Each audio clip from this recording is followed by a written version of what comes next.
12명의 평범한 사람들이 있었습니다. 어부, 세리, 열심당원. 실수도 많았고 의심도 했으며 때로는 도망치기도 했던 이들입니다. 하지만 그들은 한 가지를 끝까지 붙들었습니다.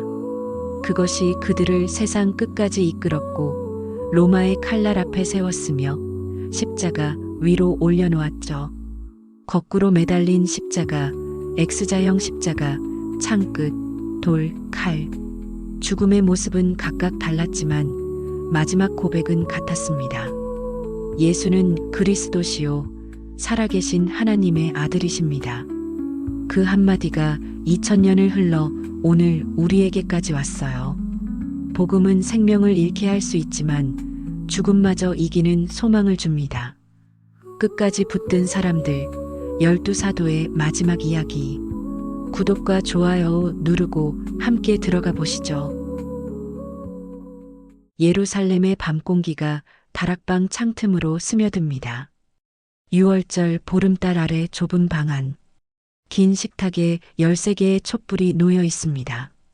불빛이 흔들릴 때마다 벽에 드리운 그림자들도 함께 일렁입니다.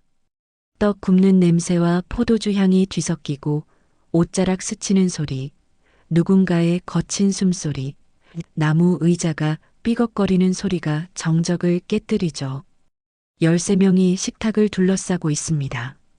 갈릴리 어부들의 거친 손, 세리였던 이의 잉크 자국 남은 손가락, 열심당원의 굳은 살 박힌 손바닥. 서로 다른 삶을 살아온 이들이 한자리에 모여 앉아 있어요. 창밖으로는 올리브 나무들이 바람에 흔들리고 멀리서 양 울음소리가 희미하게 들려옵니다. 그러나 이 방 안의 공기는 무겁습니다. 누르는 듯한 침묵이 흐르고 있죠. 예수께서 손을 뻗어 떡을 집어 드십니다. 천천히 축사하시는 입술의 움직임, 떡을 떼어내는 소리가 방 안에 울립니다. 조각난 떡을 건네시며 그분이 말씀하십니다. 받으라, 이것은 내 몸이니라. 제자들의 손이 떡을 받습니다.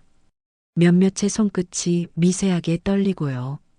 베드로는 떡을 움켜쥔 채 스승의 얼굴을 올려다봅니다. 요한은 시선을 떨구고 도마는 입술을 깨물었습니다. 포도주 잔을 드신 예수께서 다시 입을 여십니다. 이것은 내 피니라. 많은 사람을 위하여 흘리는 바 언약의 피니라. 몸이라는 단어, 피라는 단어가 식탁 위를 떠돕니다. 누군가 침을 삼키는 소리, 촛불 하나가 심하게 흔들리며 밀랍이 뚝 떨어지는 소리. 제자들은 서로의 얼굴을 훔쳐봅니다. 무슨 뜻일까요? 안드레의 눈썹이 모이고 빌립의 어깨가 긴장으로 굳어집니다. 그때 예수께서 천천히 시선을 들어 제자들을 훑으십니다. 너희 중 하나가 나를 팔리라. 순간 모든 소리가 멈춥니다. 배신이라는 단어가 공기 중에 떨어진 돌처럼 무겁게 가라앉아요. 베드로가 요한 쪽으로 고개를 돌리고 야고보는 형제를 쳐다봅니다. 한 사람씩 또 한 사람씩 서로를 향해 눈빛을 보내죠. 의심의 시선들이 교차합니다. 누가? 우리 중에? 마태의 손가락이 잔을 움켜쥐고 시몬은 턱을 굳게 다뭅니다. 주여, 내니까? 한 사람이 묻습니다. 떨리는 목소리예요. 또 다른 이도 같은 질문을 던지고 세 번째도 묻습니다. 12개의 물음표가 촛불처럼 하나씩 켜집니다. 예수께서는 대답 대신 깊은 숨을 내쉬십니다. 그분의 눈은 창밖 어둠을 향하고 있어요. 내가 아버지께로부터 나와서 세상에 왔고 다시 세상을 떠나 아버지께로 가노라. 떠나신다는 말씀. 베드로의 주먹이 식탁을 툭 칩니다. 나무가 울리고 잔들이 덜컹거립니다. 그가 벌떡 일어서며 말을 쏟아냅니다. 주께서 어디로 가시나이까? 내가 주를 위하여 목숨을 버리겠나이다. 그의 목소리엔 힘이 들어가 있습니다. 눈빛은 불타오르고 어깨는 앞으로 쏠려 있죠. 거친 숨소리가 그의 진심을 증명하는 것 같습니다. 하지만 예수께서 그를 바라보시는 눈빛은 깊고 고요해요. 내가 나를 위하여 목숨을 버리겠느냐? 잠시 침묵이 흐릅니다. 그 침묵 속에서 촛불 타는 소리만 지직거리고요. 내가 진실로 진실로 내게 이르노니 닭 울기 전에 내가 3번 나를 부인하리라. 베드로의 얼굴에서 색이 빠져나갑니다. 입술이 파르르 떨리고 그는 천천히 자리에 주저앉습니다. 다른 제자들도 숨을 죽인 채 꼼짝하지 않아요.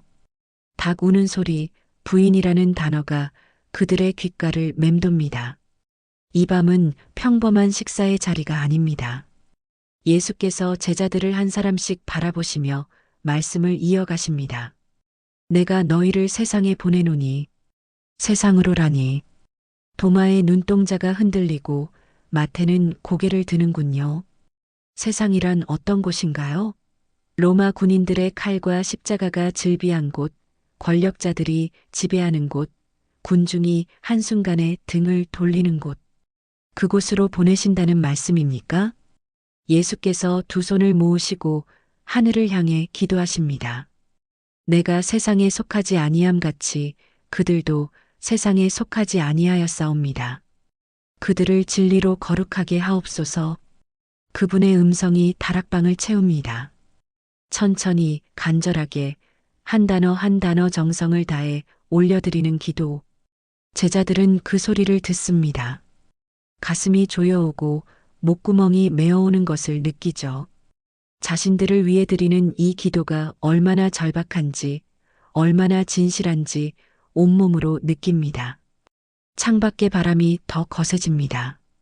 올리브 나무가지들이 창문을 두드리고 먼 곳에서 개 짖는 소리가 들려옵니다. 밤은 깊어가고 달빛은 점점 더 밝아지고 있어요. 제자들은 이제 알게 됩니다. 이 식탁의 의미를, 이 떡과 잔의 무게를, 부름이란 단순히 따라가는 것이 아니라는 것을요. 촛불이 다시 한번 크게 흔들립니다. 예수께서 천천히 눈을 드시고 제자들을 둘러보십니다. 베드로의 거친 손, 요한의 젊은 얼굴, 안드레의 성실한 눈빛, 도마의 주름진 미간, 마태의 굳어진 입술. 한 사람 한 사람이 다 다르고 한 사람 한 사람이 다 소중합니다. 나를 기억하여 이를 행하라. 짧은 말씀입니다. 그러나 그 한마디가 앞으로 올 수십 년을 지탱할 기억이 될 것입니다. 식사가 끝나갈 무렵 그들은 찬송을 부릅니다. 떨리는 목소리들, 서툰 화음, 그러나 진심이 담긴 노래. 그 소리가 다락방 벽을 타고 올라가 창문을 빠져나가 예루살렘 밤하늘로 퍼져나갑니다. 달빛이 그 소리를 받아 은빛으로 물들이고요. 12사람은 아직 모릅니다. 자신들이 앞으로 걸어갈 길을, 흘릴 눈물을, 흘릴 피를, 로마의 감옥과 십자가를, 박해자의 칼날과 매질을. 하지만 그들은 곧 알게 될 것입니다. 이 밤 이 식탁에서 나눈 떡 한 조각이, 포도주 한 모금이 얼마나 큰 힘이 되는지를, 그리고 부름이란 무엇인지를. 창밖으로 겟세마네 동산의 그림자가 보입니다. 올리브 나무들 사이로 어둠이 짙게 깔려 있어요. 몇 시간 후면 그곳에서 체포가 일어날 것이고 재판이 시작될 것이며 십자가가 세워질 것입니다. 하지만 지금 이 순간 이 다락방에서는 13개의 촛불이 여전히 타오르고 있습니다. 작은 불빛들이 어둠을 밀어내고 있죠. 그 불빛은 곧 로마로, 에티오피아로, 인도로, 페르시아로 퍼져나갈 것입니다. 12명의 평범한 사람들이 세상의 끝까지 가지고 갈 작은 불씨. 그 시작이 바로 이곳, 이 밤, 이 식탁입니다. 갈릴리 호숫가에서 시작되었습니다.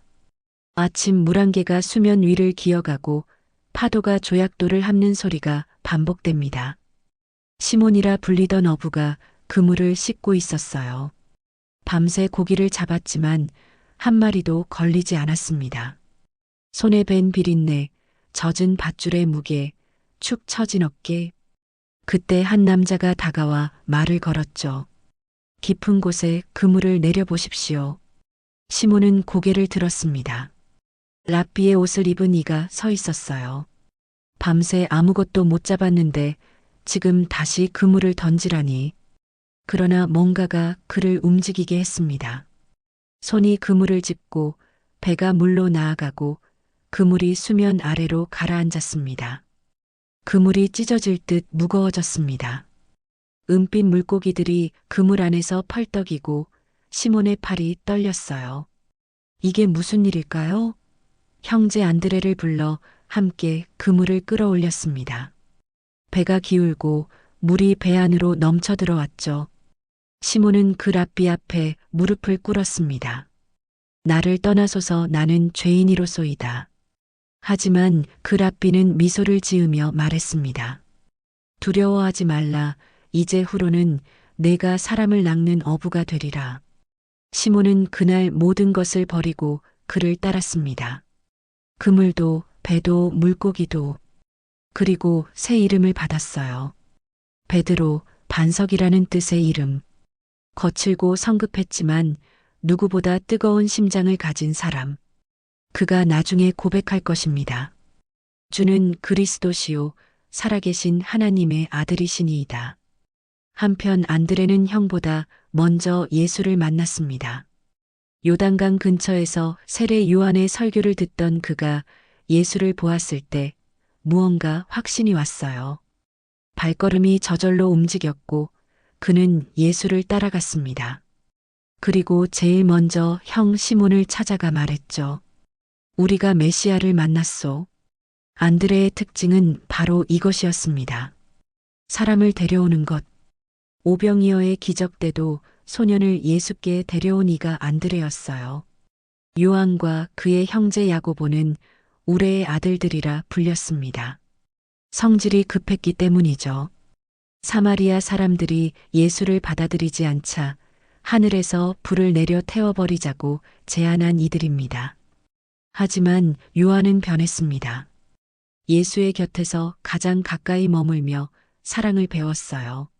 마지막 만찬에서 예수의 품에 기대었던 그 제자, 십자가 아래서 예수의 어머니를 맡은 그 제자. 요한은 나중에 이렇게 기록할 것입니다. 하나님은 사랑이시라. 빌립은 나다나엘을 찾아갔습니다. 예수를 만난 다음 날 빌립은 무화과 나무 아래 앉아있던 친구에게 달려가 말했어요. 모세가 율법에 기록하고 여러 선지자가 기록한 그 일을 우리가 만났으니 요셉의 아들 나사렛 예수니라. 나다나엘은 코웃음을 쳤습니다. 나사렛에서 무슨 선한 것이 날 수 있느냐? 하지만 빌립은 포기하지 않았어요. 와서 보라. 단순하지만 강력한 초대였습니다. 나다나엘 후에 바돌로메라 불린 그는 예수를 만났을 때 놀랐습니다. 예수께서 그를 보자마자 말씀하셨기 때문이에요. 보라, 이는 참으로 이스라엘 사람이라 그 속에 간사한 것이 없도다. 어떻게 나를 아십니까? 나다나엘이 물었을 때 예수께서 대답하셨습니다. 빌립이 너를 부르기 전에 내가 무화과 나무 아래에 있을 때에 보았노라. 그 순간 나다나엘의 의심은 확신으로 바뀌었습니다. 랍비여, 당신은 하나님의 아들이시요 당신은 이스라엘의 임금이로소이다. 도마는 달랐습니다. 의심이 많았던 그는 쉽게 믿지 않았어요. 예수께서 죽음에서 살아나셨다는 소식을 들었을 때도 그는 고개를 저었습니다. 내가 그의 손에 못자국을 보며 내 손가락을 그 못자국에 넣으며 내 손을 그 옆구리에 넣어보지 않고는 믿지 아니하겠노라. 일주일 후 예수께서 다시 나타나셨을 때 도마에게 손과 옆구리를 보이셨습니다. 도마는 무릎을 꿇으며 고백했어요. 나의 주님이시요 나의 하나님이시니이다. 의심은 부끄러운 것이 아니었습니다. 그것이 진정한 확신으로 가는 길이었으니까요. 마태는 세관에 앉아 있었습니다. 로마를 위해 동족의 세금을 거두는 자리, 사람들의 경멸 어린 시선, 뒤에서 속삭이는 소리, 그를 죄인이라 부르는 목소리들. 그날도 마태는 동전을 세고 있었어요. 딸랑거리는 금속 소리, 장부에 적히는 숫자들. 그때 예수께서 지나가시다 멈춰서서 말씀하셨습니다. 나를 따르라. 마태는 고개를 들었습니다. 그 눈빛을 보았을 때 그는 모든 것을 이해했어요. 용서, 수용, 새로운 시작. 그는 일어나 예수를 따랐고 자기 집에서 큰 잔치를 열었습니다. 세리와 죄인들을 불러 예수와 함께 식사하게 했죠. 바리새인들이 불평했지만 예수께서는 말씀하셨습니다. 건강한 자에게는 의사가 쓸데없고 병든 자에게라야 쓸데있나니 나는 의인을 부르러 온 것이 아니요 죄인을 부르러 왔노라. 야고보는 의인이라 불렸습니다. 주의 형제 예루살렘 교회를 이끌게 될 그는 처음엔 예수를 믿지 않았어요. 하지만 부활하신 예수를 목격한 후 변했습니다. 무릎에 굳은 살이 박힐 때까지 기도했고 율법과 은혜 사이에서 균형을 잡으며 교회를 세웠죠. 시몬은 열심당원이었습니다. 로마를 증오하고 혁명을 꿈꾸던 자. 칼로 세상을 바꾸려 했던 그가 예수를 만났을 때 다른 종류의 혁명을 보았습니다. 사랑의 혁명, 용서의 혁명. 그는 무기를 내려놓고 복음을 들어 올렸어요. 유다 다데오는 조용했습니다. 많은 말을 하지 않았지만 그의 충성심은 깊었습니다. 마지막 만찬에서 그가 물었죠. 주여 어찌하여 자기를 우리에게는 나타내시고 세상에는 아니하려 하시나이까? 그 질문 속에 그의 마음이 담겨 있었습니다. 12명, 12개의 다른 삶. 어부, 세리, 열심당원, 의심 많은 자, 성급한 자, 조용한 자. 하나같이 완벽하지 않았습니다. 실수도 했고 넘어지기도 했으며 때로는 이해하지 못했어요. 하지만 그들은 한 가지 공통점이 있었습니다. 부름에 응답했다는 것. 갈릴리 호숫가에서, 세관 앞에서, 무화과 나무 아래에서, 그물 옆에서, 각자의 자리에서 그들은 나를 따르라는 음성을 들었고 일어나 따라갔습니다. 그 선택이 그들을 어디로 이끌지 몰랐지만 그들은 걸었습니다. 그리고 그 걸음이 세상을 바꿀 것입니다. 예루살렘의 아침이 밝아옵니다. 성전 뜰에서 베드로와 요한이 말하고 있었어요. 태어날 때부터 걷지 못하던 남자가 일어나 뛰고 춤추는 모습을 본 사람들이 몰려들었습니다. 나사렛 예수의 이름으로 일어나 걸으라. 베드로의 음성이 뜰을 가득 채웠죠.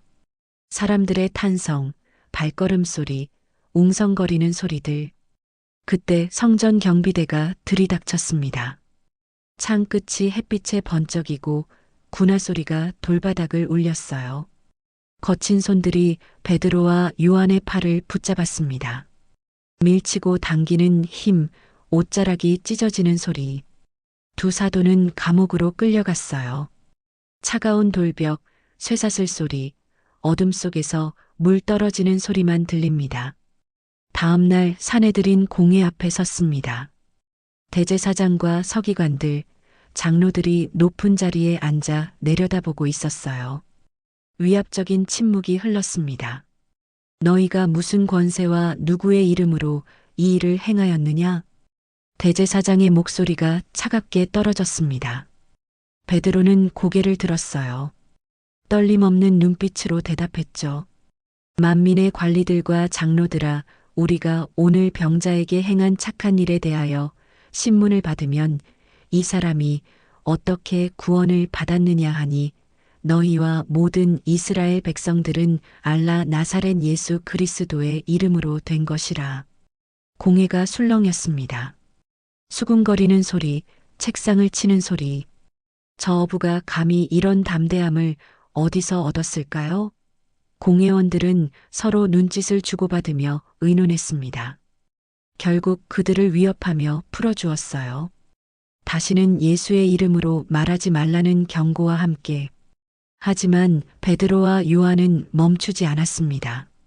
로마에서는 네로의 광기가 시작되었습니다. 64년 여름 거대한 불길이 로마를 삼켰어요. 하늘이 붉게 물들고 건물들이 무너지는 소리가 밤새 울려 퍼졌습니다. 사람들의 비명, 타는 냄새, 제가 눈처럼 내렸죠. 누가 불을 질렀을까요? 소문이 돌기 시작했습니다. 황제 네로가 새 궁전을 짓기 위해 불을 질렀다고. 네로는 다른 희생양이 필요했습니다. 그리스도인들이다. 그의 한마디가 떨어지자 체포가 시작되었어요. 로마 거리마다 군인들이 돌아다니며 신자들을 끌고 갔습니다.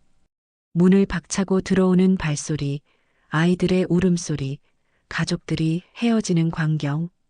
감옥이 신자들로 가득 찼습니다. 원형 경기장에서 학살이 벌어졌습니다.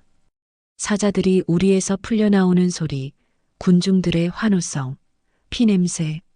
신자들은 십자가에 매달렸고 산채로 불태워졌으며 짐승의 가죽을 뒤집어 쓴 채 개들에게 찢겼어요.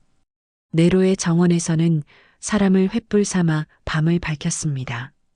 타는 살냄새, 비명, 기도 소리가 뒤섞였죠. 베드로도 로마에 있었습니다. 신자들이 그에게 도망가라고 애원했어요. 떠나십시오. 살아계셔야 합니다. 베드로는 밤에 로마를 빠져나왔습니다. 아피아 가도를 걷는 그의 발걸음이 무거웠어요. 달빛이 길을 비추고 멀리서 올빼미 우는 소리가 들렸습니다. 그때 환상을 보았습니다. 예수께서 반대편에서 로마를 향해 걸어오시는 모습. 베드로가 물었어요. 주여 어디로 가시나이까? 예수께서 대답하셨습니다. 내가 내 백성을 버리니 나는 다시 십자가에 못 박히러 가노라. 베드로는 그 자리에 무릎을 꿇었습니다. 땅에 이마를 대고 눈물이 흘러내렸어요. 그는 발걸음을 돌렸습니다. 로마로, 죽음이 기다리는 그곳으로. 예루살렘에서는 야고보가 칼날 앞에 섰습니다. 헤롯 아그리빠 왕이 교회를 핍박하기 시작했어요. 유대인들의 환심을 사기 위해서였죠. 병사들이 야고보를 체포했습니다. 끌려가는 발소리, 쇠사슬 소리, 차가운 감옥 바닥. 재판도 없었습니다. 처형날 아침 야고보는 형장으로 걸어갔어요. 군중들이 지켜보는 가운데 칼날이 햇빛에 반짝였습니다. 야고보는 무릎을 꿇었어요. 눈을 감았고 입술이 움직였죠. 기도하는 모습이었습니다. 칼이 내리쳐지는 순간까지 그의 얼굴은 평온했습니다. 사도 중 첫 순교자가 탄생한 순간이었습니다. 소아시아에서는 다른 사도들도 박해를 받았습니다. 에베소의 거리에서 요한이 설교하고 있었어요. 사람들이 모여들었고 아르테미스 신전의 제사장들이 분노했습니다. 저자가 우리 여신을 모독한다. 폭도들이 요한을 붙잡아 끌고 갔어요.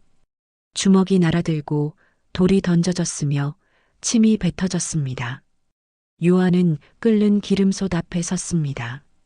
집행관들이 그를 솥 안으로 밀어넣으려 했어요. 열기가 얼굴을 태웠고 기름이 부글부글 끓는 소리가 들렸습니다. 하지만 요한은 다치지 않았습니다. 군중들이 소리쳤고 관리들은 당황했죠. 결국 그를 밤모섬으로 유배 보냈습니다. 인도로 간 도마는 창끝을 마주했습니다. 그곳에서 복음을 전하던 그는 현지 제사장들의 미움을 샀어요. 왕궁 근처에서 체포되었고 재판정에 끌려갔습니다. 내 신을 부인하고 우리 신에게 절하라. 도마는 고개를 저었습니다. 매질이 시작되었어요. 채찍이 등을 후려치고 피가 흘러내렸지만 그는 무릎 꿇지 않았습니다. 페르시아에서는 시몬과 유다 다데오가 함께 복음을 전했습니다. 조로아스터교 사제들이 그들을 이단으로 고발했어요. 체포된 두 사도는 감옥에 갇혔습니다. 어둠 속에서 그들은 함께 기도했죠. 목소리가 석벽에 부딪혀 울려 퍼졌습니다. 주여 우리를 불쌍히 여기소서. 처형 명령이 떨어졌습니다. 곳곳에서 칼이 빛났습니다. 십자가가 세워졌고 채찍이 휘둘렸으며 돌이 날아들었어요. 복음이 퍼져나가는 곳마다 박해가 따라왔습니다. 권력은 두려워했고 종교는 질투했으며 군중은 선동당했죠. 하지만 사도들은 멈추지 않았습니다. 감옥에서도 매질 속에서도 재판정에서도 그들의 입술은 복음을 말했어요. 피가 흘러도 뼈가 부러져도 살이 찢겨도 그들이 붙든 것은 목숨이 아니라 진리였습니다. 칼은 몸을 위협했지만 그들의 믿음은 흔들리지 않았습니다. 로마의 하늘이 잿빛으로 물들었습니다. 베드로가 쇠사슬에 묶여 형장으로 걸어갑니다. 발걸음마다 흙먼지가 일어나고 군인들의 창이 햇빛에 반짝이죠. 언덕 위에 십자가 2개가 세워져 있어요. 나무 냄새, 못 두드리는 소리, 새들이 날아오르는 날갯짓 소리. 베드로가 십자가 앞에서 멈춰섭니다. 집행관이 그를 십자가에 눕히려 하자 베드로가 손을 들어 막았어요. 입술이 움직이고 목소리가 나옵니다.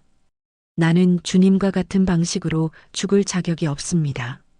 거꾸로 매달아 주십시오. 군인들이 서로를 바라봅니다. 거꾸로요? 집행관이 어깨를 으쓱하고 손짓을 합니다. 베드로를 십자가에 거꾸로 눕히죠. 못이 손목을 뚫고 들어가는 소리, 살이 찢어지는 느낌, 피가 팔을 타고 흘러내립니다. 십자가가 들려 올려집니다. 땅이 멀어지고 하늘이 가까워지는데 베드로에게는 하늘이 땅에 있고 땅이 하늘에 있어요. 피가 머리로 몰리고 세상이 거꾸로 보입니다. 군중들의 얼굴, 구름, 멀리 보이는 로마의 건물들. 모든 것이 뒤집혀 있죠. 베드로의 입술이 움직입니다. 주여. 숨이 가빠지고 폐가 압박받으며 통증이 온몸을 휩쓸어요. 하지만 그는 기도합니다. 갈릴리 호숫가가 떠오릅니다. 그물을 씻던 아침, 물고기로 가득 찬 그물, 나를 따르라 하시던 음성, 마지막 만찬의 촛불, 닭 울기 전에 3번 나를 부인하리라 하시던 슬픈 눈빛, 그리고 용서, 부활하신 주님이 갈릴리 호숫가에서 3번 물으셨던 그 질문, 내가 나를 사랑하느냐? 베드로는 3번 대답했었죠. 주님, 제가 주님을 사랑하는 줄 주께서 아시나이다. 이제 그는 마지막으로 그 사랑을 증명하고 있습니다. 해가 기울어 갑니다. 그리스 파트라의 해변에서는 안드레가 X자형 십자가에 묶여 있었습니다. 못이 아니라 밧줄로 묶었어요. 천천히 죽게 하려는 의도였죠. 팔과 다리가 십자가 4끝에 펼쳐진 채 고정되어 있습니다. 밧줄이 살갗을 파고들고 관절이 비명을 지르며 근육이 경련을 일으키죠. 파도 소리가 들려오고 바닷바람이 얼굴을 스칩니다. 첫날이 저물어 갑니다. 안드레는 의식을 잃지 않았어요. 눈을 뜨고 지나가는 사람들을 바라봅니다. 누군가 물을 떠다 주려 하자 군인이 막습니다. 안드레가 입을 열어요. 형제여, 멈추지 마십시오. 와서 들으십시오. 목소리가 쉬어 있지만 힘이 있습니다. 지나가던 사람이 멈춰 서고 안드레가 말을 이어갑니다. 십자가의 의미를, 부활의 소망을, 영원한 생명을 이야기하죠. 해가 지고 별이 뜨는데 그의 음성은 계속됩니다. 둘째 날 아침이 밝아옵니다. 안드레는 여전히 살아있어요. 입술이 갈라지고 목소리가 더 약해졌지만 멈추지 않습니다. 사람들이 모여들기 시작했어요. 처음에는 구경꾼으로, 그러다 청중으로 변합니다. 안드레의 얼굴에서 이상한 빛이 나죠. 고통 속에서도 평안이 있고 죽음 앞에서도 기쁨이 있습니다. 내가 너를 보고 즐거워하노라, 십자가여. 그의 목소리가 떨립니다. 내가 내 주님의 몸으로 거룩하게 되었으니. 해가 다시 지기 시작할 무렵 안드레의 숨이 가늘어집니다. 하지만 그는 마지막까지 입술을 움직였어요. 지나가는 이들에게, 모여든 군중에게, 심지어 그를 지키는 군인들에게까지 복음을 전했습니다. 이틀 동안 십자가 위에서 설교한 셈이죠. 해가 완전히 지자 그의 목소리도 멈춥니다. 예루살렘에서는 야고보가 성전 꼭대기에 섰습니다. 의인이라 불리던 그 무릎에 굳은 살이 박힐 만큼 기도했던 그였어요. 서기관들과 바리새인들이 그를 끌고 올라왔습니다. 백성들 앞에서 예수를 부인하라. 그들이 소리쳤죠. 아래 뜰에는 수많은 사람들이 올려다보고 있습니다. 야고보는 고개를 들어 군중을 바라봅니다. 예수는 그리스도시며 하나님의 아들이시고 곧 구름을 타고 오실 것입니다. 그의 목소리가 성전 뜰을 가득 채웁니다. 서기관들이 분노로 얼굴을 붉히고 손을 뻗어 야고보를 밀어냅니다. 몸이 허공에 뜹니다. 바람이 얼굴을 스치고 땅이 빠르게 가까워지며 사람들의 비명이 들리죠. 쿵! 돌바닥에 내동댕이 쳐진 야고보의 몸이 움직이지 않습니다. 하지만 그는 죽지 않았어요. 천천히 몸을 일으킵니다. 뼈가 부러졌고 피가 흘러내리며 몸 전체가 통증으로 비명을 질렀지만요. 무릎을 꿇고 두 손을 모아 하늘을 향합니다. 입술이 움직여요. 주 예수여, 이들을 용서하옵소서. 그들이 하는 것을 알지 못함이니이다. 군중들이 돌을 집어듭니다. 첫 번째 돌이 날아와 어깨를 칩니다.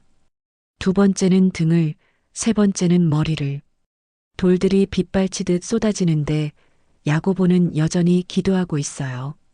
무릎을 꿇은 채, 손을 모은 채, 하늘을 향한 채, 한 빨래방 직공이 몽둥이를 들어 내리칩니다.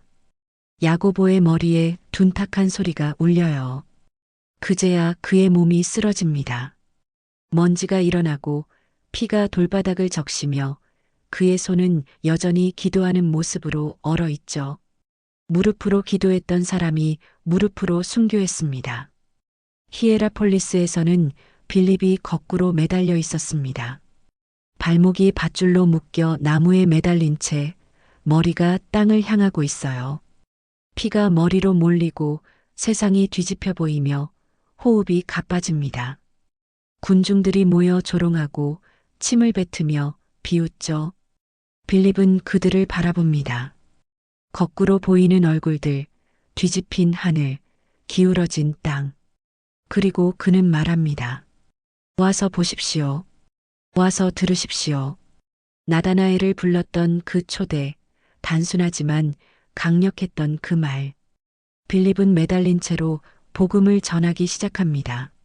목소리가 약해져 가지만 멈추지 않아요. 예수의 이름을, 십자가의 능력을, 부활의 소망을 이야기합니다. 해가 지고 밤이 오고 다시 새벽이 밝아오는데 빌립의 입술은 계속 움직입니다. 아르메니아의 산악지대에서는 바돌로메가 고문을 당하고 있었습니다.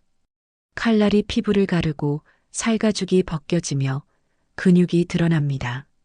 비명을 지르고 싶었지만 바돌로메의 입에서 나오는 것은 기도였어요. 주여, 영광 받으소서. 고통의 파도가 몰려올 때마다 그는 그 말을 반복합니다. 무화과 나무 아래에서 예수를 만났던 순간이 떠오릅니다. 보라, 이는 참으로 이스라엘 사람이라 그 속에 간사한 것이 없도다. 그날의 놀라움, 그날의 고백. 당신은 하나님의 아들이시요 이스라엘의 임금이로소이다. 칼날이 다시 움직입니다. 마침내 참수형이 집행되고 바돌로메의 고통이 끝납니다. 하지만 그가 남긴 증언은 끝나지 않았어요. 그를 지켜보던 이들 중 몇몇이 무릎을 꿇고 믿음을 고백했습니다. 곳곳에서 피가 흘렀습니다.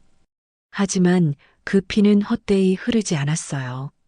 한 알의 밀이 땅에 떨어져 죽으면 많은 열매를 맺는다고 예수께서 말씀하셨죠. 사도들의 피 한 방울 한 방울이 씨앗이 되어 땅에 떨어졌습니다. 그리고 그 씨앗에서 교회가 자라나기 시작했습니다. 인도의 햇살이 뜨겁습니다. 도마가 왕궁 뜰에서 설교하고 있어요. 땀이 이마를 타고 흐르고 그의 목소리가 공기를 가릅니다. 예수는 죽음에서 살아나셨습니다. 내가 그분의 손과 옆구리를 보았고 만졌습니다. 사람들이 모여들고 몇몇은 고개를 끄덕이며 몇몇은 미간을 찌푸리죠. 제사장들이 왕에게 고발합니다. 저자가 우리 신들을 모독하고 백성을 현혹합니다. 왕이 도마를 불러들입니다. 대리석 바닥이 차갑고 기둥들이 높이 솟아있으며 왕좌에서 내려다보는 시선이 날카로워요. 근위병들이 창을 세운 채 양옆에 늘어서 있습니다. 내 신을 부인하고 우리 신에게 절하라. 왕의 음성이 울려 퍼집니다. 도마는 고개를 들어 왕을 바라봐요. 떨림 없는 눈빛입니다. 저는 한 분 하나님만을 섬깁니다. 그분의 아들 예수 그리스도를 통해서만 구원이 있습니다. 왕의 손이 팔걸이를 내리칩니다. 근위병들이 도마를 끌고 나가요. 뜨거운 모래밭, 채찍질, 매 맞는 소리. 피가 등을 타고 흘러내리고 숨이 가빠지지만 도마는 무릎 꿇지 않습니다. 감옥에 갇힌 밤, 도마는 기도합니다. 창살 사이로 별빛이 새어 들어오고 벽에서 물 떨어지는 소리가 들려요. 그는 무릎을 꿇고 두 손을 모읍니다. 갈릴리의 그날이 떠오릅니다. 다른 제자들이 우리가 주를 보았노라 했을 때 도마는 믿지 않았어요. 내가 그의 손에 못자국을 보며 내 손가락을 그 못자국에 넣으며 내 손을 그 옆구리에 넣어보지 않고는 믿지 아니하겠노라. 그랬던 그였죠. 일주일 후 예수께서 다시 나타나셨습니다. 문이 닫혀 있었는데도 그분이 서 계셨어요. 도마를 향해 손을 내미시며 말씀하셨습니다. 내 손가락을 이리 내밀어 내 손을 보고 내 손을 내밀어 내 옆구리에 넣어보라. 그리하여 믿음 없는 자가 되지 말고 믿는 자가 되라. 도마는 무릎을 꿇었어요. 나의 주님이시요 나의 하나님이시니이다. 그날의 고백이 지금까지 그를 이끌어왔습니다. 의심에서 확신으로, 회의에서 증언으로. 이제 그는 인도 땅 끝까지 와서 그 확신을 지키고 있어요. 다음 날 아침 형장으로 끌려갑니다. 군인들이 창을 들고 서 있고 햇빛이 창날을 반짝이게 만들죠. 도마가 무릎을 꿇습니다. 땅의 흙냄새, 바람에 날리는 모래, 멀리서 들려오는 새 울음소리. 그는 하늘을 올려다봅니다. 주여, 제 영혼을 받으소서. 창이 날아옵니다. 옆구리를 뚫고 들어가는 날카로운 통증, 숨이 막히고 세상이 흐려지죠. 도마는 창에 찔린 상처를 내려다봅니다. 예수님의 옆구리가 생각납니다. 그분도 창에 찔리셨었죠. 도마의 입술이 미소를 짓습니다. 같은 상처로 숨이 끊어집니다. 의심했던 자가 가장 확실한 증인이 되었습니다. 에티오피아의 건조한 바람이 붑니다. 마태가 한 마을에서 복음서를 펼쳐놓고 읽고 있어요. 양피지 위의 글자들, 자신이 직접 기록한 예수의 말씀들. 심령이 가난한 자는 복이 있나니 천국이 그들의 것이며.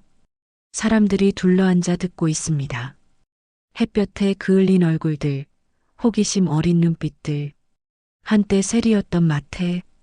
로마를 위해 동족의 세금을 거두며 미움받았던 그가 이제는 복음을 전하고 있어요. 세관에 앉아 동전을 세던 손이 이제는 복음서를 쓰는 손이 되었습니다.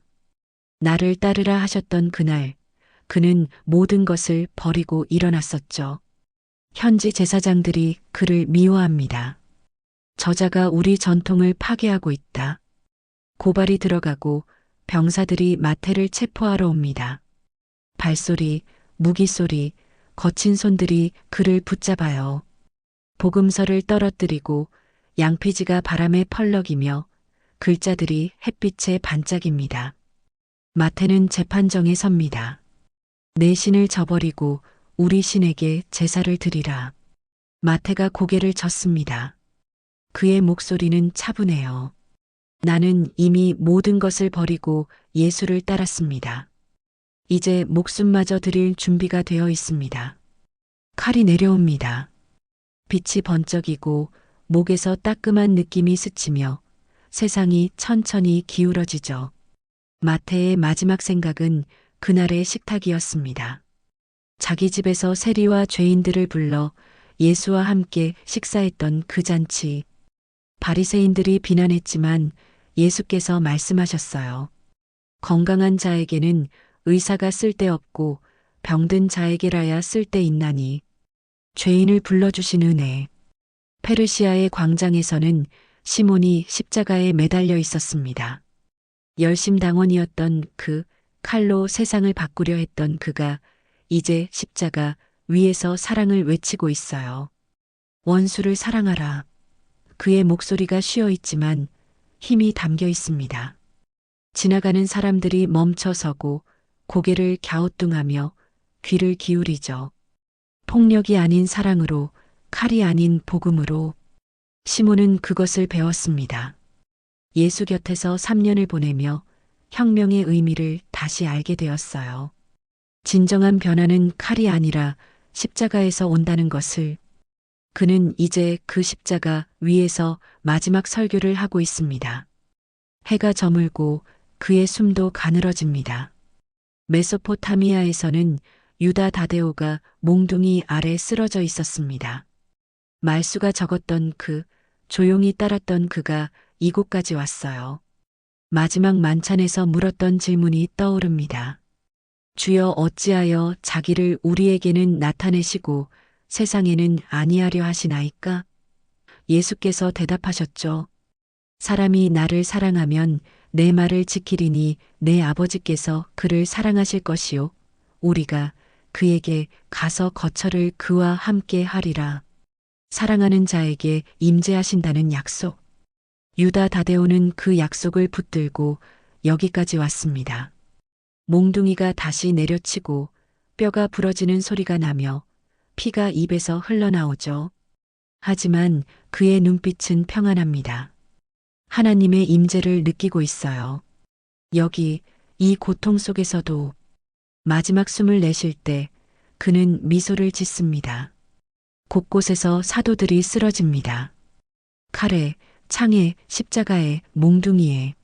하지만 쓰러지는 것은 육신뿐이에요. 그들의 증언은 쓰러지지 않습니다. 오히려 더 강해지고 더 멀리 퍼져나가며 더 많은 사람의 가슴에 불을 지피죠. 의심했던 자들이 확신의 증인이 되었습니다. 세리였던 자가 복음서 기록자가 되었고 혁명가였던 자가 사랑의 전도자가 되었으며 조용했던 자가 끝까지 충성하는 자가 되었어요. 각자의 자리에서 각자의 방식으로, 하지만 같은 고백으로. 예수는 그리스도시요, 살아계신 하나님의 아들이십니다. 그 고백이 그들의 마지막 숨이 되었습니다. 밤모섬의 파도가 바위를 칩니다. 거칠고 반복적인 소리, 바닷물 부서지는 소음, 소금기 섞인 바람. 요한이 바위 위에 앉아 있어요. 백발이 바람에 흩날리고 주름진 손이 무릎 위에 놓여 있으며 눈은 수평선을 향하고 있죠. 유배지입니다. 로마가 그를 보낸 외딴 섬, 돌과 바위와 파도뿐인 곳. 하지만 요한은 혼자가 아닙니다. 밤이 깊어갑니다. 별들이 하나둘 켜지고 달빛이 수면을 은빛으로 물들이며 파도 소리가 잦아들어요. 요한은 동굴로 돌아가 무릎을 꿇습니다. 차가운 돌바닥, 어둠 속에서 숨소리만 들리고 두 손을 모으죠. 주여.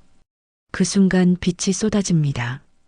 동굴이 환해지고 요한의 눈이 부시게 빛나며 음성이 들려와요.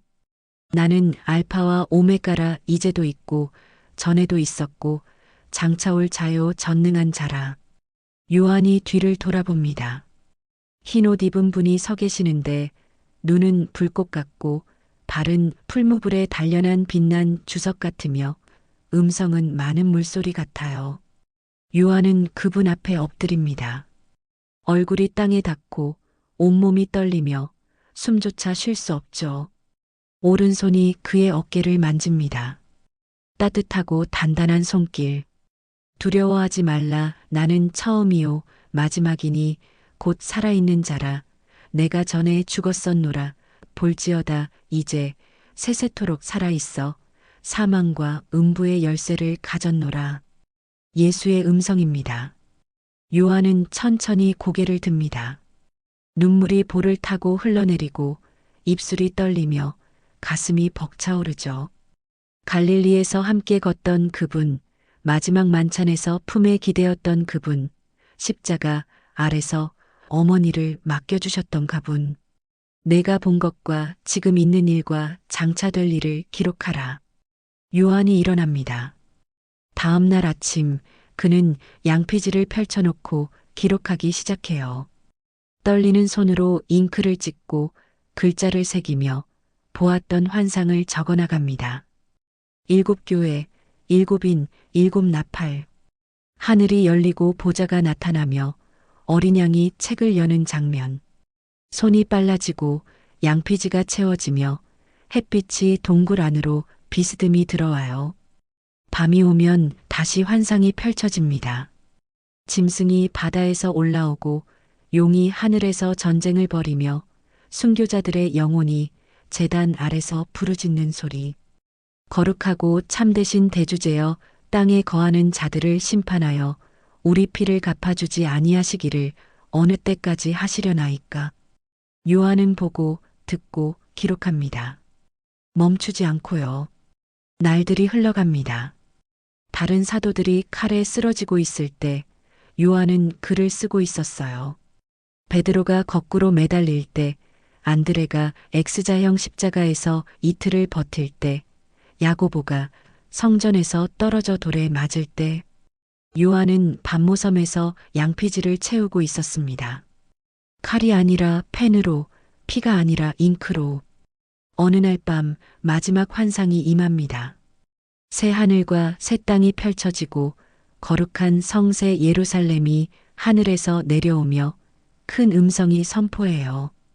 보라, 하나님의 장막이 사람들과 함께 있음에 하나님이 그들과 함께 계시리니 그들은 하나님의 백성이 되고 하나님은 친히 그들과 함께 계셔서 모든 눈물을 그 눈에서 닦아주시니 다시는 사망이 없고 애통하는 것이나 곡하는 것이나 아픈 것이 다시 있지 아니하리니 처음 것들이 다 지나갔음이러라.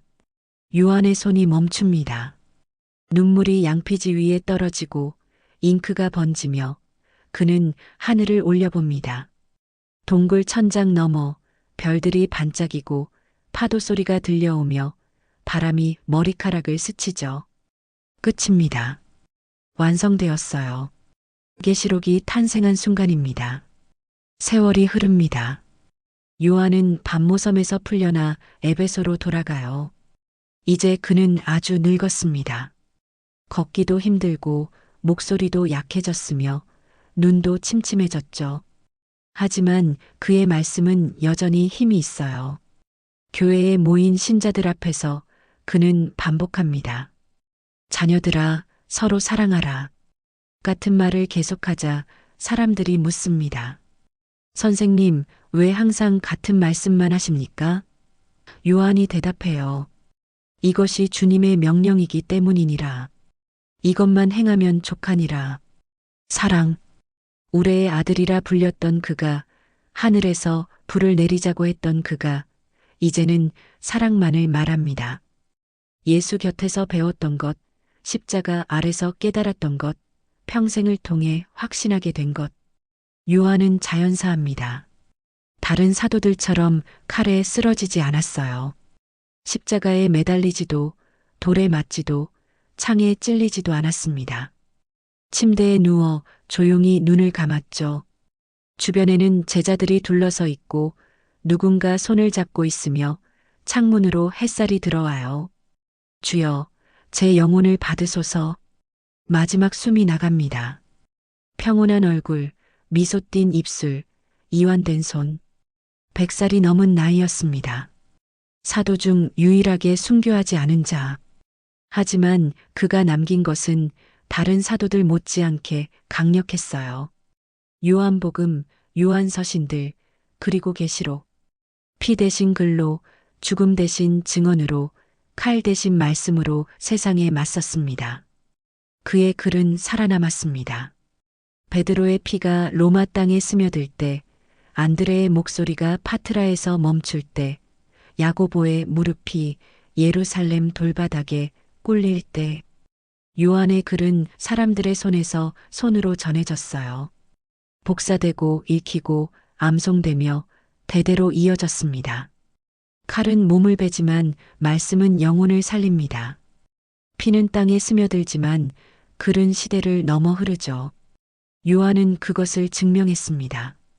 순교도 증언이지만 기록도 증언이라는 것을, 죽음으로 믿음을 지킬 수 있지만 삶으로도 믿음을 전할 수 있다는 것을요.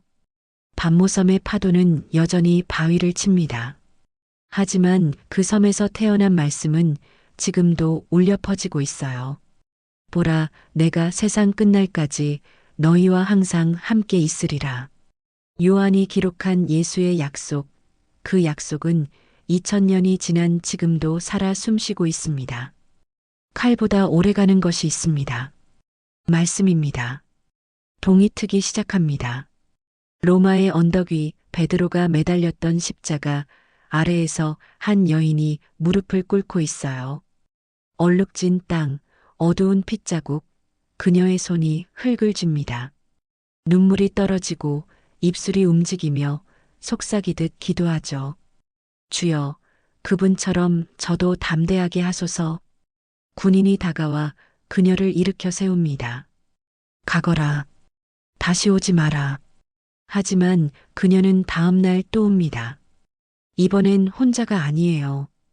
두 사람이 함께 왔고 그 다음 날엔 5명이, 그 다음 주엔 10명이, 베드로의 피가 스며든 땅에서 기도하는 사람들. 군인들이 쫓아내도 위협해도 그들은 계속 모여들었습니다. 파트라의 바닷가에서는 어부들이 그물을 손질하고 있습니다. 안드레가 X자형 십자가에 묶여 이틀을 버텼던 그 자리, 그가 지나가는 사람들에게 끝까지 복음을 전했던 그곳. 한 어부가 그물을 내려놓고 동료에게 말해요. 그 사람 기억하나? 죽어가면서도 우리에게 말했지. 십자가가 저주가 아니라 축복이라고. 동료가 고개를 끄덕입니다. 나도 들었네. 밤새 그 말이 귓가를 떠나지 않더군. 첫 번째 어부가 하늘을 올려다봅니다. 새벽 하늘이 붉게 물들고 갈매기들이 날아오르며 파도가 조약돌을 핥는 소리가 들려요. 그가 입을 엽니다. 우리도 그분을 따라볼까? 두 사람은 그날 밤 비밀리에 모이는 신자들을 찾아갑니다. 예루살렘 성전 뜰에서는 한 제사장이 서 있습니다. 야고보가 떨어졌던 그 자리, 무릎 꿇고 용서를 빌었던 그 돌바닥. 제사장은 그날을 기억해요. 야고보의 목소리가 지금도 들리는 것 같습니다. 저들을 용서하소서. 돌에 맞으면서도, 몽둥이에 맞으면서도 계속 기도했던 모습. 제사장의 손이 떨립니다. 그날 이후 제사의식을 할 때마다 그 장면이 떠올라요. 제물을 바치면서도, 기도를 드리면서도 야고보의 무릎 꿇은 자세가 눈앞에 어른거립니다. 용서란 무엇일까요? 저렇게까지 사랑할 수 있는 것일까요? 그는 그날 밤 몰래 나사렛 사람들을 찾아갑니다. 인도의 한 마을에서는 장례 행렬이 지나갑니다. 도마가 창에 찔려 죽은 지 사흘째 되는 날이에요. 마을 사람들이 그의 시신을 묻으러 가는데 그를 체포했던 근위병 하나가 멀찍이 서서 지켜봅니다. 헬멧을 벗은 채, 창을 땅에 기댄 채 그저 바라보고만 있죠. 그의 머릿속에서 도마의 마지막 말이 울립니다. 같은 상처로, 창에 찔린 상처를 보며 미소 지었던 그 얼굴, 고통 속에서도 평안했던 그 눈빛. 군인은 자기 손을 내려다봅니다. 이 손으로 창을 던졌어요.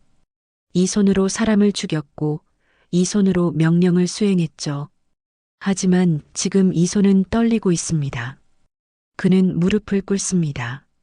황토빛 땅바닥에 이마를 대고 주먹을 쥐고 입술을 깨물어요. 처음으로 기도라는 것을 해봅니다. 주여, 저도 용서받을 수 있습니까? 에티오피아의 광장에서는 마태의 복음서가 낭독되고 있습니다. 그가 직접 기록했던 양피지, 피 묻은 손으로 남겼던 글자들. 한 청년이 읽고 있어요. 심령이 가난한 자는 복이 있나니 천국이 그들의 것이며 애통하는 자는 복이 있나니 그들이 위로를 받을 것이며. 사람들이 둘러앉아 듣습니다. 마태를 처형했던 관리도 그 자리에 있어요. 뒤쪽 구석에 숨어서 얼굴을 가린 채 하지만 귀는 활짝 열어놓고 말씀이 그의 가슴에 꽂힙니다. 화살처럼 칼날처럼 하지만 상처를 내는 게 아니라 무언가를 여는 느낌이에요. 낭독이 끝나고 사람들이 흩어질 때 그는 청년에게 다가갑니다. 그 책을 다시 읽어줄 수 있겠소? 청년이 고개를 들어 그를 바라봅니다. 관리의 눈에서 무언가 반짝이고 있어요. 눈물인가요? 청년이 고개를 끄덕입니다. 페르시아의 감옥에서는 한 간수가 홀로 서 있습니다. 시몬과 유다 다데오를 가뒀던 그 감옥, 두 사도가 함께 기도했던 그 어둠. 간수는 그날 밤을 잊을 수 없어요. 죽음을 앞둔 사람들이 어떻게 그렇게 평온할 수 있었을까요? 쇠사슬 소리 사이로 들려오던 기도 소리, 어둠 속에서도 빛나던 얼굴들. 그가 횃불을 들고 감옥 안으로 들어갑니다. 빈 감옥, 차가운 돌벽, 피 얼룩. 간수는 두 사도가 무릎 꿇었던 자리에 횃불을 세워두고 자신도 무릎을 꿇어요. 어색한 자세, 떨리는 손, 무슨 말을 해야 할지 모르는 입술. 당신들이 믿던 그 하나님. 목소리가 갈라집니다. 제게도 들으실까요? 어둠 속에서 대답은 없습니다. 하지만 횃불 불빛이 흔들리며 빛이 간수의 얼굴을 비추고 눈물이 볼을 타고 흘러내리죠. 처음으로 느껴보는 감정입니다. 평안이라고 해야 할까요? 소망이라고 불러야 할까요? 곳곳에서 일어나고 있었습니다. 사도들이 피 흘린 자리마다, 복음을 외쳤던 광장마다, 십자가가 세워졌던 언덕마다 사람들이 무릎을 꿇고 있었어요. 박해했던 자들이, 처형했던 자들이, 조롱했던 자들이. 그들의 무릎이 땅에 닿고 주먹이 가슴을 치며 입술이 떨리고 있었습니다. 칼은 몸을 베었지만 복음은 마음을 열었습니다. 로마의 지하 카타콤에서는 첫 예배가 드려지고 있습니다. 촛불 몇 개가 어둠을 밝히고 벽에는 물고기 그림이 그려져 있으며 사람들이 바닥에 앉아 빵을 나눠 먹고 있어요. 베드로를 기억하는 자들, 바울을 기억하는 자들, 순교자들의 이름을 속삭이는 자들. 한 노인이 일어나 말합니다. 형제자매 여러분, 우리는 본 것을 말하지 않을 수 없습니다. 사도행전 4장 20절의 말씀이에요. 베드로와 요한이 공회 앞에서 했던 고백. 노인의 목소리가 카타콤에 울려 퍼집니다. 사도들은 가셨지만 그들의 증언은 여기 있습니다. 그들의 피는 씨앗이 되었고 우리는 그 열매입니다. 사람들이 고개를 끄덕입니다. 아멘, 아멘 하는 소리가 조용히 퍼져나가요. 에베소에서는 요한의 제자들이 그의 서신을 복사하고 있습니다. 사랑하는 자들아, 우리가 서로 사랑하자. 사랑은 하나님께 속한 것이니 사랑하는 자마다 하나님으로부터 나서 하나님을 알고. 깃털 펜이 양피지 위를 달리고 잉크가 마르며 글자들이 한 줄 한 줄 새겨집니다. 이 복사본은 다른 도시로 보내질 거예요. 거기서 또 복사되고 또 다른 곳으로 전해지며 끝없이 퍼져나갈 것입니다. 예루살렘에서 로마로, 안디옥에서 에베소로, 에베소에서 고린도로 말씀이 흐릅니다. 피처럼 흐르지만 생명을 주는 흐름으로 강물처럼 흐르지만 영혼을 씻는 흐름으로 사도들의 편지들이, 복음서들이, 계시록이 사람들의 손에서 손으로 건네지고 있어요. 새벽이 밝아옵니다. 12명이 뿌린 씨앗이 싹을 틔우고 있습니다. 어부, 세리, 열심당원, 의심 많던 자, 성급했던 자, 조용했던 자, 완벽하지 않았던 사람들, 넘어지기도 했던 사람들, 하지만 끝까지 붙들었던 사람들. 그들의 피가 땅에 스며들었고 그 땅에서 교회가 자라나고 있습니다. 평화는 오래가지 않았습니다. 세겜에서 끔찍한 일이 벌어졌어요. 2세기 로마 한 소년이 양피지를 펼칩니다. 촛불빛 아래 어머니가 옆에 앉아 있고 소년의 작은 손가락이 글자를 짚어가며 읽어요. 태초에 말씀이 계시니라. 이 말씀이 하나님과 함께 계셨으니 이 말씀은 곧 하나님이시니라. 요한복음의 첫 구절입니다. 소년의 목소리가 떨리고 어머니는 눈을 감은 채 듣고 있죠. 할머니가 이걸 베껴주셨어요. 소년이 말합니다. 어머니가 고개를 끄덕여요. 할머니는 베드로의 설교를 직접 들었던 사람이었습니다. 로마 화재 전 지하 모임에서 흰 수염의 노인이 떡을 떼며 이야기하던 모습을 봤죠. 주님께서 말씀하셨습니다. 받으라, 이것은 내 몸이니라. 그 기억이 할머니를 통해 어머니에게, 어머니를 통해 소년에게 전해지고 있습니다. 북아프리카 카르타고 한 여인이 순교 전날 밤을 보내고 있습니다. 감옥 바닥은 차갑고 쥐 우는 소리가 들리며 횃불빛이 석벽에 그림자를 드리워요. 그녀는 무릎을 꿇고 기도합니다. 내일이면 원형 경기장에서 사자에게 던져질 것입니다. 18살, 아직 젊은 나이죠. 그녀의 입술이 움직입니다. 나는 포도나무요 너희는 가지라. 그가 내 안에 내가 그 안에 거하면 사람이 열매를 많이 맺나니 나를 떠나서는 너희가 아무것도 할 수 없음이라. 요한복음 15장 5절 예수께서 하신 말씀이에요. 그녀는 이 구절을 품에 안고 죽음을 맞이할 것입니다.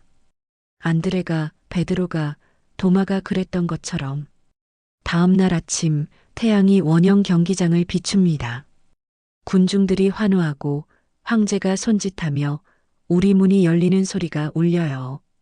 여인이 걸어나갑니다. 떨리는 다리, 빛에 부신 눈, 하지만 곧게 선 어깨. 사자가 달려오고 군중이 비명을 지르며 모래먼지가 일어나는 순간까지 그녀의 입술은 기도를 멈추지 않습니다. 피가 모래에 스며듭니다. 또 하나의 씨앗. 3세기 시리아 한 노인이 교회 모임을 인도하고 있습니다. 지하 공간이 아니에요. 이제는 작은 건물이 있습니다. 벽돌로 쌓은 벽, 나무로 만든 의자, 제단 위 촛불. 사람들이 빼곡히 앉아 있고 어린아이들도 무릎에 앉아 있으며 노인의 목소리가 방을 채우고 있어요. 형제자매 여러분, 오늘 우리는 사도 바울의 편지를 읽겠습니다. 또 다른 젊은이가 일어나 낭독합니다. 사랑은 오래 참고 사랑은 온유하며 시기하지 아니하며 사랑은 자랑하지 아니하며 교만하지 아니하며. 고린도전서 13장 사랑의 장입니다.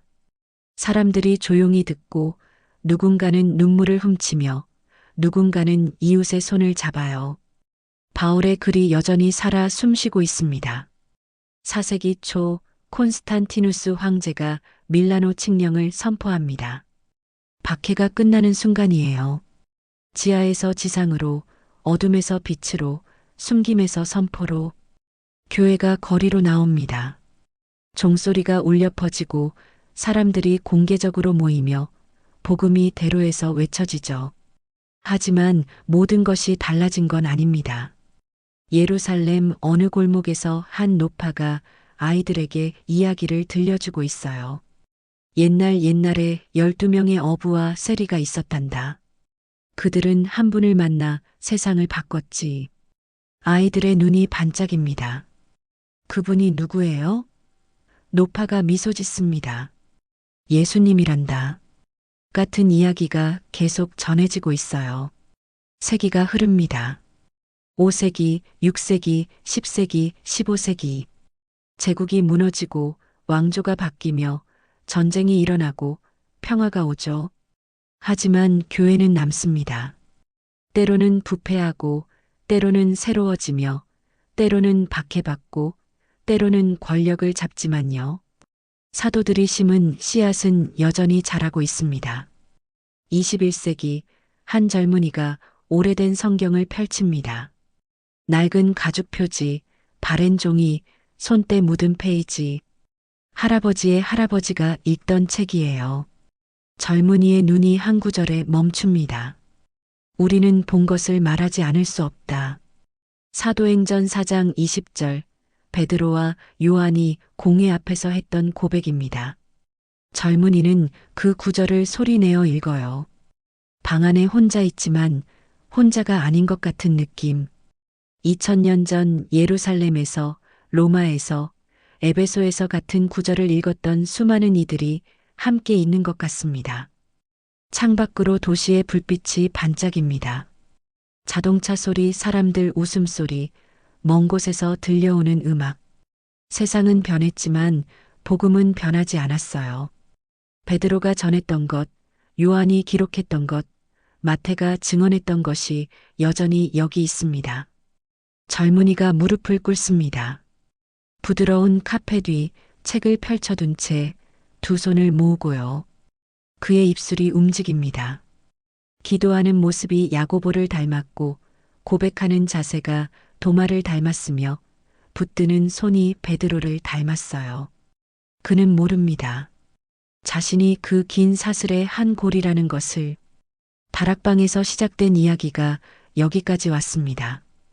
떡 한 조각, 포도주 한 잔, 12명의 평범한 사람. 그것이 전부였어요.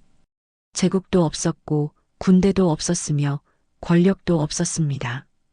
단지 나를 따르라는 음성과 그것에 응답한 발걸음뿐이었죠. 하지만 그 발걸음이 세상을 걸어갔습니다. 로마의 거리, 인도의 사원, 페르시아의 광장, 에티오피아의 마을, 그리스의 해변. 피가 흘렀고 눈물이 흘렀으며 기도가 올라갔어요. 칼이 내려쳤고 십자가가 세워졌으며 돌이 날아들었습니다. 그러나 복음은 멈추지 않았습니다.